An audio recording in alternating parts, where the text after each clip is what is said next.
Hello दोस्तों, स्वागत है आप सभी का आपके अपने YouTube channel one day exam study platform में। मैं दीर्घा स्वागत करती हूं आप सभी का।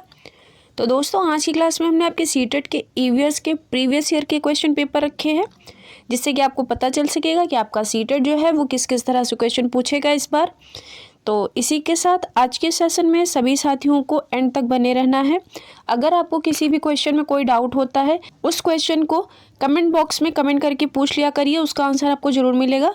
और इसी के साथ जितने भी नए साथी जुड़े हैं वो सभी एक बार सेशन को लाइक शेयर सब्सक्राइब कर देंगे। और इसी के साथ आप लोगों को जो है वो अच्छी तैयारी करनी है, क्योंकि आपका एग्ज़ाम जो है अब काफ़ी नज़दीक आ चुका है। इसलिए आप लोग ज़्यादा से ज़्यादा क्वेश्चन प्रैक्टिस करिए और नया जो है वो बिल्कुल भी पढ़ने की कोशिश मत करिए, क्योंकि अब टाइम कम बचा है। अगर आप नई चीज़ों को पढ़ेंगे तो आप उन चीज़ों में उलझ जाएंगे। इसलिए बेहतर आपके लिए यही होगा कि आप जो है वो आपका जो प्रीवियस ईयर के क्वेश्चन पेपर हैं उनको ज़्यादा से ज़्यादा लगाइए। और आपके जो ऑनलाइन मोड में क्वेश्चन हुए हैं, देखिए हम तो आपको प्रैक्टिस करवा रहे हैं, लेकिन आपका भी ये दायित्व बनता है कि आप खुद से भी जो है क्वेश्चन प्रैक्टिस करिए ज़्यादा से ज़्यादा। तो चलिए देर ना करते हुए स्टार्ट करते हैं आज की क्लास को और पहला क्वेश्चन देखते हैं। देखिए क्वेश्चन नंबर फर्स्ट है, कह रहा है कि मूलन गांव जो है वो किस राज्य में स्थित है? राजस्थान, गुजरात, असम, आंध्र प्रदेश। सभी साथी आंसर करेंगे कि जो आपका मूलन गांव है वो किस राज्य में स्थित है। सभी साथी जल्दी से आंसर करिए क्वेश्चन नंबर 1 के लिए। देखिए अगर हम बात करते हैं मूलन गांव की, तो ये जो है आपका ये असम में पड़ता है, यानी कि विकल्प सी जो है वो आपका इस क्वेश्चन का राइट आंसर होगा। चलिए अगले क्वेश्चन पे बढ़ते हैं।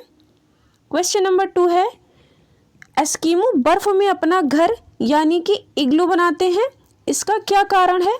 तो देखिए एस्किमो के बर्फ के जो घर होते हैं उन्हें इग्लू कहा जाता है, और आपको बताना है कि इसका मुख्य कारण क्या है। कह रहा है ध्रुवीय क्षेत्रों में केवल बर्फ उपलब्ध है, बर्फ मुफ्त में उपलब्ध है, अन्य सामग्री पर बहुत अधिक खर्च होगा, बर्फ ठंडी हवा और पानी को अंदर नहीं आने देती है। डी कह रहा है कि बर्फ की दीवारों के बीच की हवा अंदर की गर्मी को भागने से रोकती है। तो देखिए अगर हम बात करते हैं, जो एस्किमो जनजाति होती है ये जो अपने इग्लू के घर बनाती है, ये बर्फ़ के दीवारों के बीच जो हवा होती है, जो उसके अंदर की गर्मी होती है उसको बाहर भागने से रोकती है, यानी कि इस क्वेश्चन का विकल्प डी जो है वो एकदम सही होगा। चलिए अगला क्वेश्चन देखते हैं। क्वेश्चन नंबर 3 है, कह रहा है कि चार चिनारी जो कि एक छोटा सा द्वीप है, यह कहाँ पाया जाता है? गुजरात, तमिलनाडु, जम्मू कश्मीर, गोवा। सभी आंसर करेंगे क्वेश्चन नंबर 3 के लिए जल्दी से, कि आपका जो चार चिनारी एक द्वीप है ये कहाँ स्थित है। तो देखिए विकल्प सी यानी कि जम्मू कश्मीर जो है, यहाँ पर आपका चार चिनारी एक द्वीप पाया जाता है। और जम्मू कश्मीर के साथ साथ ही आपका ये जो है वो लेह में भी पाया जाता है। इसी के साथ आपको ये भी ध्यान रखना है कि जो आपका चार चिनारी है वो जम्मू कश्मीर के साथ साथ लेह में भी स्थित है। चलिए इसी के साथ नेक्स्ट क्वेश्चन पे बढ़ते हैं। क्वेश्चन नंबर 4 है, इनमें से कौन सा प्राकृतिक फाइबर नहीं है?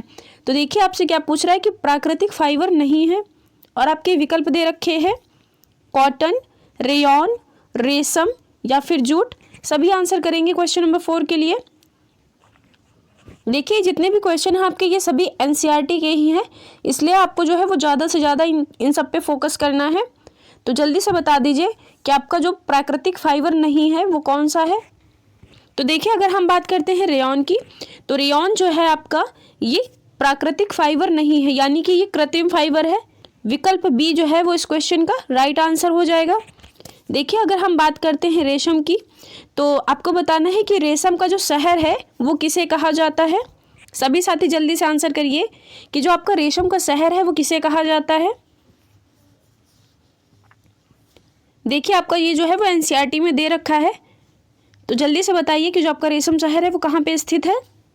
तो देखिए अगर हम बात करते हैं रेशम शहर की, तो रेशम शहर जो है आपका ये पोचमपल्ली में है। अब आपको बताना है कि जो पोचमपल्ली है आपका ये कहाँ स्थित है। तो देखिए जो पोचमपल्ली है आपका ये तेलंगाना राज्य में स्थित है ना, तो इसे जो है वो रेशम का शहर कहा जाता है। चलिए इसी के साथ नेक्स्ट क्वेश्चन पे बढ़ते हैं। क्वेश्चन नंबर 5 है, निम्नलिखित में से कौन सा एक लंबा फाइबर कहलाता है? तो देखिए आपके इसमें ऑप्शन दे रखे कपास, रेशम, नायलॉन या फिर ऊन। सभी साथी जल्दी से आंसर करेंगे कि आपका जो लंबा फाइबर होता है वो क्या कहलाता है। तो देखिए, अगर हम बात करते हैं लंबे फाइबर की, यानी कि जिसके रेशे जो है वो सबसे ज़्यादा लंबे होते हैं, वो आपका रेशम होता है, यानी कि विकल्प बी जो है वो इस क्वेश्चन का राइट आंसर होगा। बाकी जो आपका कपास हो गया, नायलॉन हो गया और ऊन हो गया, इनके जो रेशे होते हैं वो छोटे होते हैं, ये भी आपको ध्यान रख लेना है। चलिए इसी के साथ नेक्स्ट क्वेश्चन पे बढ़ते हैं। क्वेश्चन नंबर 6 है, निम्नलिखित में से कौन सा प्राथमिक स्तर पर पर्यावरण शिक्षण का एक अभिन्न अंग है। यानी कि प्राइमरी लेवल पर जो आपकी पर्यावरण शिक्षण होती है उसका अभिन्न अंग कौन सा माना गया है।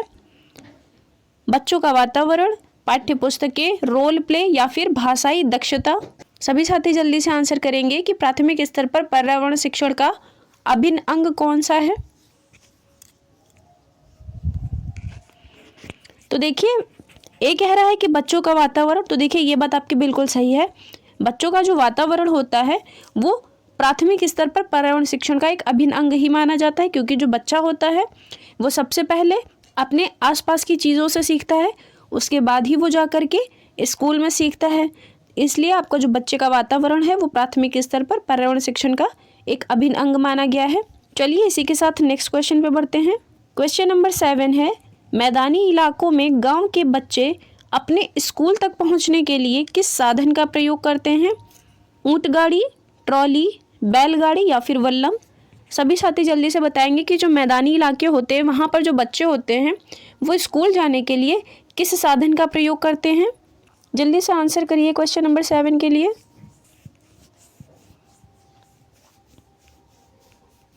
तो देखिए, जब हम बात करते हैं मैदानी इलाकों की तो वहाँ पर जो है आपकी वो बैलगाड़ी यूज़ की जाती है, यानी कि जो विकल्प सी है आपका वो इस क्वेश्चन का राइट आंसर हो जाएगा कि जो मैदानी इलाकों के जो बच्चे हैं वहाँ के रहने वाले वो सब स्कूल जाने के लिए बैलगाड़ी का प्रयोग करते हैं।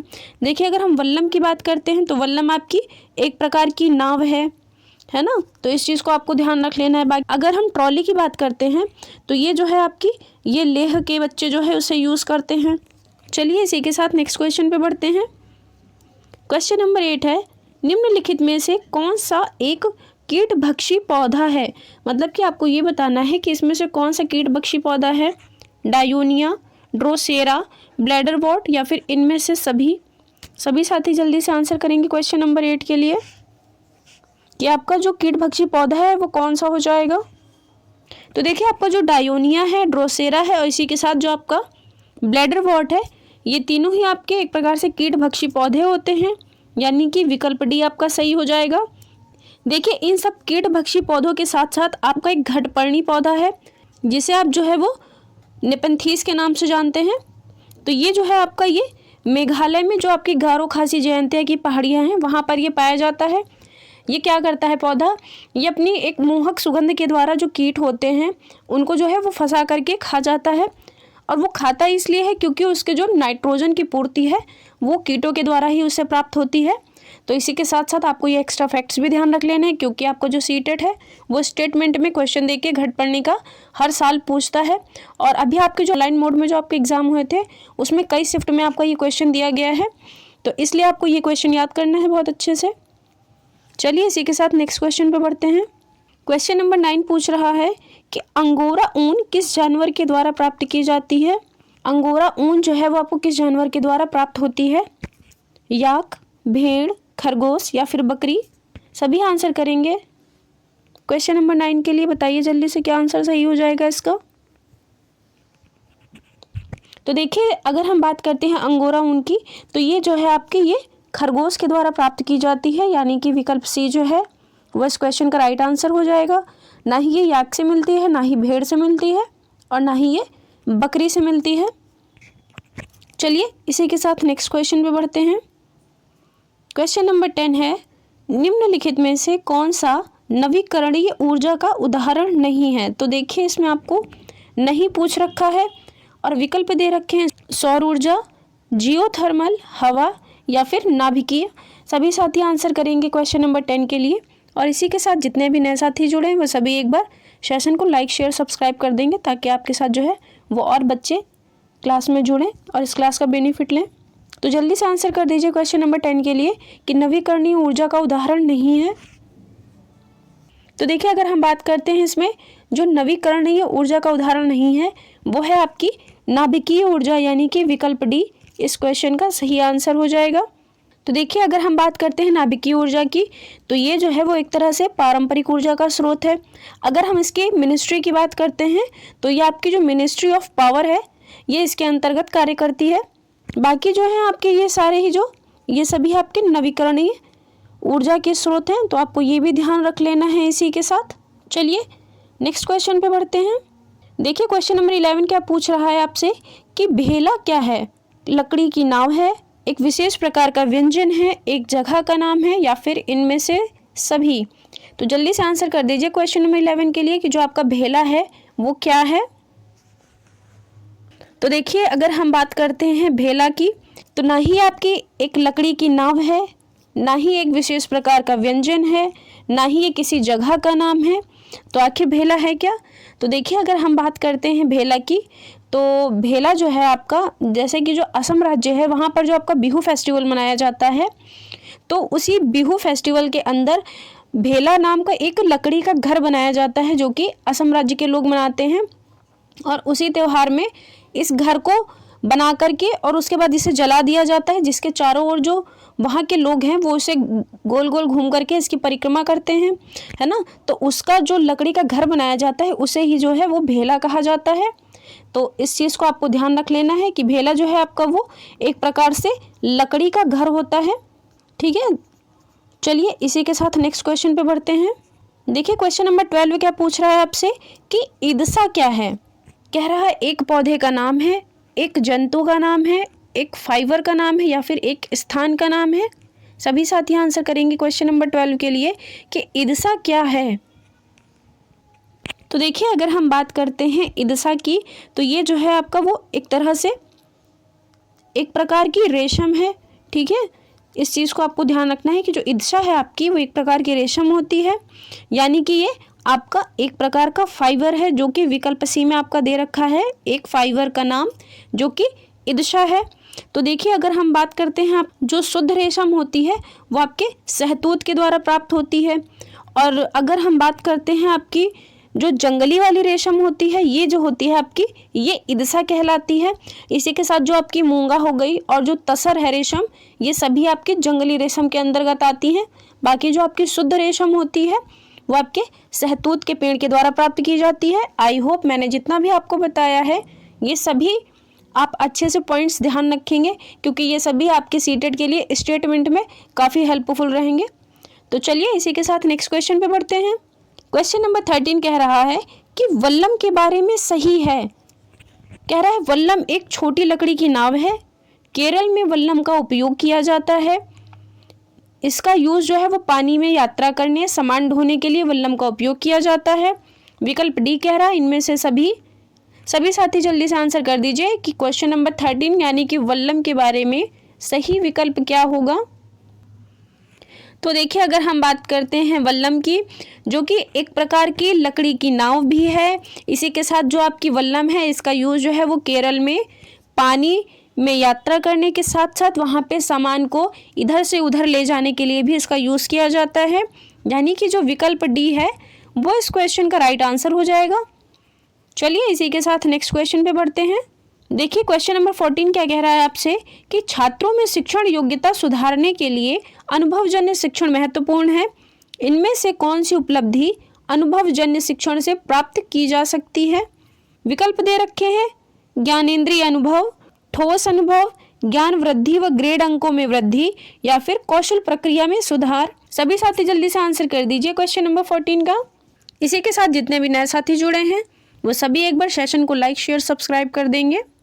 तो देखिए अगर हम बात करते हैं जो छात्रों में शिक्षण योग्यता अगर आपको सुधारनी है तो इनके लिए जो आपकी उपलब्धि होती है, तो विकल्प में आपके क्या दे रखा है इसमें ज्ञानेंद्रिय अनुभव। तो देखिए ये बात बिल्कुल सही है आपकी, ज्ञानेंद्रिय अनुभव जो होते हैं वो छात्रों की शिक्षण योग्यता को सुधारने का एक महत्वपूर्ण साधन होता है।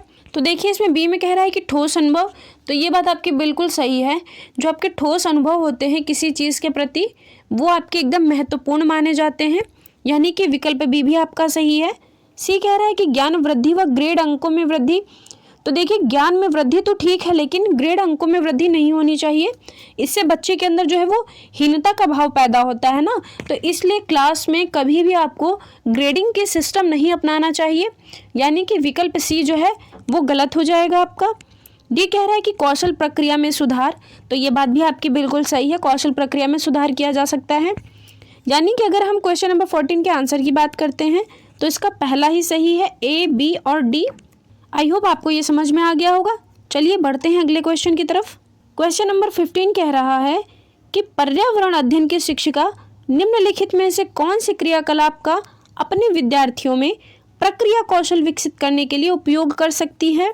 और आपके ऑप्शन क्या दे रहे हैं, वाचन करना, बागवानी करना, नृत्य करना या फिर गाना सुनाना। सभी साथी आंसर कर दीजिए क्वेश्चन नंबर 15 के लिए। कि जो एक पर्यावरण अध्ययन की शिक्षिका है वो क्रियाकलाप जब कोई करवाती है तो उसके अंदर जो प्रक्रिया कौशल विकसित करने के लिए वो इनमें से किस चीज़ का उपयोग करेगी। तो देखिए वाचन करने की बात तो गलत हो जाएगी, है ना, कि वाचन नहीं करना है किसी चीज़ का, ये आपका किसी चीज़ का कौशल थोड़ी ना बढ़ाएगी। और बी कह रहा है कि बागवानी करना। तो देखिए ये बात आपकी बिल्कुल सही है। देखिए बागवानी करने से क्या होगा, जैसे कि एक बच्चा होगा, अगर आप उसको फील्ड में ले जाएंगे और उसे आप कोई अगर पौधा लगवाते हैं तो आप उससे कहेंगे कि आप इसका अवलोकन करो, ये कैसे बढ़ रहा है, इसको कब पानी की ज़रूरत है ना, तो कब इसे सूर्य के प्रकाश की ज़रूरत है। तो इन सब चीज़ों को जब आप करवाएंगे बच्चे से, यानी कि ये जो क्रियाकलाप करवाएंगे आप बच्चे को, तो विद्यार्थी के अंदर क्या होगा, इस प्रक्रिया के तहत इसके अंदर बच्चे के अंदर यानी कि कौशल विकसित होगा। तो ये आपका ऑप्शन सही है, यानी कि बी वाला। देखिए नृत्य करने से कुछ नहीं होता है, नृत्य करना कोई क्रियाकलाप नहीं है, ना ही आपका गाना सुनाना कोई क्रियाकलाप है जिससे कि बच्चे का कौशल विकसित हो। यानी कि विकल्प बी जो है वो इस क्वेश्चन का राइट आंसर हो जाएगा। जब आप बच्चे को किसी तरह का क्रियाकलाप कराते हैं या बच्चा जब खुद से चीज़ों को करता है तो उन सब चीज़ों को वो है जो ऑब्जर्व कर लेता है, इससे क्या होता है, बच्चे की कौशल विकसित हो जाती है। चलिए इसी के साथ अगले क्वेश्चन पे बढ़ते हैं। क्वेश्चन नंबर 16 है, एक पर्यावरण अध्यापक अपने विद्यार्थियों को एक पर्यावरण संरक्षण कैसे बना सकता है। और आपके विकल्प दे रखे हैं, उन्हें वस्तुओं के पुनः उपयोग पुनर्चक्रण में लाने को कहना, उन्हें प्रकृति को हानि ना पहुंचाने के लिए कहना, उन्हें नए संसाधन विकसित करने को कहना, उन्हें अपने इलाके में एक पेड़ पौधे का देखभाल कर्ता बनाकर। तो आपको ये बताना है कि यहाँ पर एक जो पर्यावरण अध्यापक है वो अपने विद्यार्थियों को एक पर्यावरण संरक्षण कैसे बना सकता है। क्या उन्हें वो पुनः उपयोग में लाएगा किसी चीज़ को और किसी चीज़ का रिसाइकिल करेगा तो वो एक अच्छा संरक्षण बन सकता है। तो देखिए ऐसी बात नहीं होती है। बी में कह रहा है कि उन्हें प्रकृति को हानि ना पहुंचाने के लिए कहना। तो देखिए हानि ना पहुंचाने के लिए बच्चा जो है, इसमें संरक्षण का कोई भी महत्व नहीं है, तो इसका कोई इफेक्ट नहीं पड़ेगा उस पर। सी कह रहा है कि उन्हें नए संसाधन विकसित करने के लिए कहना। तो देखिए ज़रूरी नहीं है कि बच्चा अगर कोई नए संसाधन विकसित करेगा तो बच्चा उन चीज़ों का संरक्षण कर जाएगा। देखिए अगर बच्चा नई नई डिवाइस बनाएगा तो उससे कोई मतलब नहीं होगा पर्यावरण के लिए, ठीक है ना, इस वजह से ये विकल्प आपका नहीं होगा। डी कह रहा है कि उन्हें अपने इलाके में एक पेड़ का देखभाल कर्ता बनाकर। तो बिल्कुल ये बात आपकी एकदम सही है। जब बच्चा उस पेड़ को लगाएगा और फिर उसे देखेगा, उसमें रोज़ पानी डालेगा, वो कितना बढ़ रहा है कितना नहीं बढ़ रहा है, उसे किस चीज़ की ज़रूरत है, उसे खाद चाहिए, उसे पानी चाहिए, जब वो ये सब चीज़ें देखेगा तो उसके अंदर जो है वो संरक्षण का भाव पैदा होगा। तो इस प्रक्रिया के द्वारा जो है वो विद्यार्थी एक पर्यावरण संरक्षण करता बन पाएगा। यानी कि विकल्प डी जो होगा आपका वो इस क्वेश्चन का राइट आंसर होगा। आई होप आपको क्लियर हो गया होगा। चलिए इसी के साथ अगले क्वेश्चन पे बढ़ते हैं। क्वेश्चन नंबर 17 आपसे क्या पूछ रहा है कि निम्नलिखित में से कौन सा उद्देश्य खोज आधारित शिक्षण से प्राप्त होता है। यानी कि खोज आधारित शिक्षण से कौन सा उद्देश्य आपको प्राप्त होगा। विद्यार्थियों की सीखने में व्यस्तता, विद्यार्थियों की जिज्ञासा में वृद्धि होती है, छात्रों में परस्पर सामाजिक अंतःक्रिया, निम्न स्तरीय संज्ञानात्मक प्रक्रिया का विकास। सभी साथी आंसर कर देंगे क्वेश्चन नंबर 17 के लिए। बताइए जल्दी से इस क्वेश्चन का राइट आंसर क्या होगा। तो देखिए कह रहा है कि विद्यार्थी की सीखने में व्यस्तता। तो ये बात देखिए बिल्कुल सही है। जब बच्चा किसी चीज़ को खोजेगा या उसका अन्वेषण करेगा तो उसमें बच्चा क्या मतलब कि वो एकदम व्यस्त हो जाएगा उन चीज़ों में। तो इससे क्या हो जाएगा, वो एक प्रकार से खोजपूर्ण जो उद्देश्य है वो उसके अंदर दर्शा रहा है। तो बिल्कुल ये ऑप्शन आपका सही है। बी कह रहा है कि विद्यार्थियों की जिज्ञासा में वृद्धि होती है। तो ये बात भी आपकी बिल्कुल सही है। देखिए, जब बच्चे किसी नई चीज़ को खोजते हैं तो उनके अंदर जो है वो और जिज्ञासा होती है कि वो और नई नई चीज़ को खोजें या फिर और नई नई चीज़ को करें। और टीचर को इस बारे में क्या करना चाहिए? टीचर को तो उन्हें प्रोत्साहन देना चाहिए। इससे बच्चा जो है वो और एक्स्ट्रा एक्टिविटी करेगा। तो ये बात आपकी बिल्कुल सही है। जब बच्चा किसी चीज़ को खोजता है तो उसके अंदर जिज्ञासु प्रवृत्ति होती है। वो जिज्ञासा करने की चेष्टा के साथ साथ उसके अंदर बहुत कुछ सीखने की क्षमता होती है। यानी कि विकल्प बी जो है आपका वो भी सही हो जाएगा। इसी के साथ कह रहा है कि छात्रों में परस्पर सामाजिक अंतःक्रिया, ये बात भी आपकी सही है कि छात्रों में जब परस्पर सामाजिक अंतःक्रिया होगी, ये भी आपका एक तरह से खोज आधारित शिक्षण होगा। यानी कि विकल्प सी भी आपका सही है। कह रहा है कि निम्न स्तरीय संज्ञानात्मक प्रक्रिया का विकास। तो देखिए, निम्न स्तर का इसमें नहीं काम देगा, क्योंकि जो आपकी खोज होती है ये एक प्रकार से उच्च स्तरीय मानी गई है। इस वजह से ये ऑप्शन आपका नहीं हो पाएगा, यानी कि डी आपका नहीं होगा। तो आप इस हिसाब से अपना आंसर टिक कर सकते हैं, यानी कि विकल्प 3 जो है वो आपका इस क्वेश्चन का राइट आंसर हो जाएगा। चलिए क्वेश्चन नंबर 18 पे बढ़ते हैं। देखिए, इनमें क्या कह रहा है कि इनमें से कौन सी जोड़ी सही है। तो देखिए, एक तरफ आपके राज्य दे रखे हैं और दूसरी तरफ उनसे संबंधित आपकी कुछ चीज़ें दे रखी हैं। उनसे आपको बताना है कि इसकी कौन सी जोड़ी सही है। बैलगाड़ी राजस्थान की है, जुगाड़ गुजरात में होती है, या फिर पथरीला रास्ता जो है वो केरल का है, या फिर ट्रॉली जो है वो असम राज्य में यूज़ की जाती है। तो सभी साथी आंसर कर देंगे एक बार क्वेश्चन नंबर 18 के लिए, और इसी के साथ सेशन को लाइक शेयर सब्सक्राइब कर देंगे। तो देखिए, अगर हम इस क्वेश्चन के आंसर की बात करते हैं, कह रहा है कि बैलगाड़ी राजस्थान में यूज़ होती है। तो देखिए, ये बात आपकी गलत हो गई। बैलगाड़ी जो है वो राजस्थान में नहीं यूज़ होती है। ये आपके जहाँ पर भी मैदानी इलाके होते हैं ये वहाँ पर यूज़ करी जा सकती है ना। और बी कह रहा है कि जुगाड़ जो होती है वो आपके गुजरात में यूज़ करी जाती है। तो ये विकल्प जो है वो एकदम सही है आपका। आगे भी चेक कर लेते हैं हम। कह रहा है पथरीला रास्ता केरल में। तो देखिए, पथरीला रास्ता जो है वो केरल में नहीं काम देता है, तो ये गलत हो गया आपका। डी कह रहा है कि ट्रॉली असम में यूज़ होती है। तो ये भी आपका नहीं है, ये भी गलत हो जाएगा। तो देखिए, ट्रॉली जो होती है आपकी वो लेह लद्दाख में यूज़ की जाती है, और असम में आपका जो बांस के जो पुल होते हैं वो यूज़ करे जाते हैं। अगर हम बात करते हैं इस क्वेश्चन के सही आंसर की, तो जो आपका जुगाड़ है वो गुजरात में यूज़ की जाती है। वहाँ के जो बच्चे हैं वो स्कूल जाने के लिए जुगाड़ गाड़ी का प्रयोग करते हैं। ठीक है, आई होप आपको ये क्वेश्चन समझ में आया होगा। चलिए बढ़ते हैं अगले क्वेश्चन की तरफ। क्वेश्चन नंबर 19 है, बगीचे में 2 बर्तनों में बीन के बीज बोए गए हैं। अध्यापक ने राधा को एक बर्तन में छाया और दूसरे में सूर्य के प्रकाश में रखने के लिए कहा है। राधा को प्रतिदिन के अवलोकन का रिकॉर्ड रखने को कहा है। तो आपको बताना है इससे राधा को सहायता मिलेगी किस चीज़ में? अवलोकन कौशल विकसित करने में, आत्मविश्वास बढ़ाने में, संप्रत्ययों की प्रस्तुति करने में, या फिर समयबद्धता और अनुशासन में। सभी साथी जल्दी से आंसर कर देंगे क्वेश्चन नंबर 19 के लिए। तो देखिए, इसमें कह रहा है कि बगीचे में 2 बर्तनों में बीज बोए गए हैं।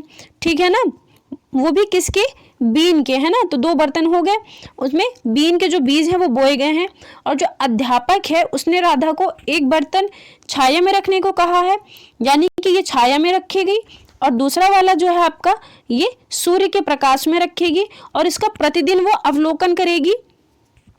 तो इससे राधा के अंदर क्या सहायता मिलेगी? तो आपको बताना है। कह रहा है कि अवलोकन कौशल विकसित करने में। तो देखिए, ये बात जो है आपकी वो कहीं ना कहीं सही है। आगे हम ऑप्शन भी पढ़ लेते हैं। कह रहा है आत्मविश्वास बढ़ाने में। तो देखिए, बर्तन में अगर आप बीज बोलेंगे और आप उसका अवलोकन का रिकॉर्ड रखेंगे तो इससे आत्मविश्वास नहीं बढ़ेगा आपका, तो ये गलत हो जाएगा। संप्रत्ययों की प्रस्तुति देने में। तो देखिए, संप्रत्ययों की प्रस्तुति भी नहीं मिल रही है यहाँ पर। कह रहा है डी में कि समयबद्धता और अनुशासन। तो देखिए, इसके अंदर समय की कोई बाध्य नहीं है और ना ही इसके अंदर कोई अनुशासन वाली बात की गई है। तो ये ऑप्शन भी आपका एलिमिनेट हो गया। बचा कौन सा? विकल्प ए, यानी कि अवलोकन कौशल विकसित करने में। तो बिल्कुल देखिए, ये बात आपकी एकदम सही है। जो एक अध्यापक है उसने राधा को 2 बर्तन दिए हैं, और एक को छाई में रखने के लिए बोला है और एक को सूर्य के प्रकाश में। इससे क्या होगा? राधा जब चीज़ों को देखेगी और खुद से करेगी और उसका रिकॉर्ड रखेगी तो उसके अवलोकन कौशल में विकसित होगा। ये बात आपकी जो है वो बिल्कुल सही हो जाएगी, यानी कि विकल्प ए इस क्वेश्चन का राइट आंसर हो जाएगा। चलिए इसी के साथ नेक्स्ट क्वेश्चन पे बढ़ते हैं। देखिए क्वेश्चन नंबर 20 कह रहा है कि मेघालय में खासी जयंतिया का औषधीय वन है, यानी कि मेघालय में जो आपकी खासी जयंतिया की जो पहाड़ियां हैं वहाँ के जो औषधीय वन हैं उन्हें क्या कहा जाता है? शिलोंग, चेरापूंजी, माफलोंग या फिर हॉफलोंग? सभी साथी जल्दी से आंसर कर दीजिए क्वेश्चन नंबर 20 के लिए। तो देखिए अगर हम बात करते हैं मेघालय में जो आपके गारो खासी जयंतिया की पहाड़ियां हैं वहाँ के जो औषधीय वन हैं ये आपके मॉफलोंग कहलाते हैं, यानी कि विकल्प सी इस क्वेश्चन का राइट आंसर हो जाएगा। आगे बढ़ते हैं। क्वेश्चन नंबर 21 है, कह रहा है कि नाग गुम्फन डिजाइन किस राज्य में प्रयोग की जाती है? विकल्प दे रखे हैं राजस्थान, उत्तर प्रदेश, असम, त्रिपुरा। सभी साथी जल्दी से आंसर कर दीजिए। ये आपका एनसीईआरटी का क्वेश्चन है कि जो नाग गुम्फन डिजाइन है आपकी ये किस राज्य में प्रयोग की जाती है? तो देखिए अगर हम बात करते हैं नाग गुम्फन डिजाइन की, ये एक तरह से रंगोली होती है जो कि आपकी राजस्थान राज्य में इसका यूज किया जाता है, यानी कि विकल्प ए जो है वो इस क्वेश्चन का राइट आंसर हो जाएगा। चलिए इसी के साथ नेक्स्ट क्वेश्चन पे बढ़ते हैं। क्वेश्चन नंबर 22 है, कालबेलिया जनजाति की सर्वाधिक आबादी किस राज्य में है? विकल्प दे रखे हैं राजस्थान, तमिलनाडु, सिक्किम या फिर उड़ीसा। सभी साथी आंसर कर दीजिए जल्दी से कि जो आपकी कालबेलिया जनजाति की सर्वाधिक आबादी जो है वो किस राज्य में है। तो देखिए अगर हम बात करते हैं जो आपकी कालबेलिया जनजाति है ये सपेरों की एक प्रकार की जनजाति है जो कि आपके राजस्थान के पाली जिले में सबसे ज़्यादा पाई जाती है। तो ये आपको ध्यान रख लेना है। हो सकता है आपसे राजस्थान ना दे करके पाली वहाँ पर पूछ ले, तो इसलिए आपको इस चीज़ को ध्यान रख लेना है कि जो कालबेलिया जनजाति है ये एक प्रकार से राजस्थान के पाली जिले में पाई जाने वाली जनजाति है। चलिए इसी के साथ नेक्स्ट क्वेश्चन पे बढ़ते हैं। क्वेश्चन नंबर 23 है, कह रहा है कि बाघ के गुर्राने की आवाज़ कितने किलोमीटर तक सुनाई देती है? सभी साथी जल्दी से आंसर कर दीजिए क्वेश्चन नंबर 23 के लिए। बहुत ही इजी क्वेश्चन है ये आपके लिए। कह रहा है 10 किलोमीटर, 5 किलोमीटर, 3 किलोमीटर या फिर 2 किलोमीटर। तो देखिए अगर हम बात करते हैं बाघ के जो गुर्राने की आवाज़ है वो हमें 3 किलोमीटर दूर से भी सुनाई देती है, यानी कि विकल्प सी जो है वो इस क्वेश्चन का राइट आंसर हो जाएगा। चलिए इसी के साथ नेक्स्ट क्वेश्चन पे बढ़ते हैं। क्वेश्चन नंबर 24 है, कह रहा है कि सांप के विषय में निम्न कथन दिए गए हैं, सही कथन का चुनाव कीजिए। हमारे देश में पाए जाने वाले सांपों की जहरीली प्रजातियां 4 हैं। जब सांप किसी को काटता है तो उसके 2 खोखले जहर वाले दांत से व्यक्ति के शरीर में जहर चला जाता है। सांपों की बीन की धुन पर नाचने वाले कालबेलिया कहलाते हैं। डी कह रहा है इनमें से सभी। तो सभी साथी जल्दी से आंसर कर देंगे क्वेश्चन नंबर 24 का कि सांप के विषय में कौन कौन से कथन सही हैं। तो ये बात भी आपकी एकदम सही है, यानी कि विकल्प डी जो होगा वो इस क्वेश्चन का राइट आंसर हो जाएगा। चलिए इसी के साथ अगले क्वेश्चन पे बढ़ते हैं जो कि हमारा आज का लास्ट क्वेश्चन है। कह रहा है कि रात में जागने वाले जानवर हर चीज को किस रंग में देख पाते हैं? विकल्प दे रखे हैं काला और सफेद, काला और पीला, काला और नीला, काला और आसमानी। सभी साथी जल्दी से आंसर कर दीजिए कि जो आपके रात में जगने वाले जानवर हैं वो किसी भी चीज को किस रंग में देख पाते हैं। तो देखिए अगर हम बात करते हैं इस क्वेश्चन के सही विकल्प की तो इसका विकल्प पहला ही सही हो जाएगा, यानी कि काला और सफेद। तो आपके जो रात में जगने वाले जानवर हैं या जो पक्षी हैं वो सभी जो है वो काले और सफेद रंग में किसी भी चीज को देख पाते हैं। तो चलिए आज की क्लास को हम यहीं तक रखते हैं। कैसी लगी आप सभी साथियों को ये क्लास? आप सभी साथी हमें कमेंट बॉक्स में कमेंट करके ज़रूर बताइएगा। और इसी के साथ अगर आपको किसी भी क्वेश्चन में कोई डाउट रहता है तो आप हमें कमेंट बॉक्स में कमेंट लिख करके पूछ लीजिएगा। तो चलिए उम्मीद करते हैं आज की क्लास आपको ज़रूर पसंद आई होगी और इसी के साथ एक बार सेशन को लाइक कर देना है। तो चलिए आज की क्लास को हम यहीं ख़त्म करते हैं। धन्यवाद।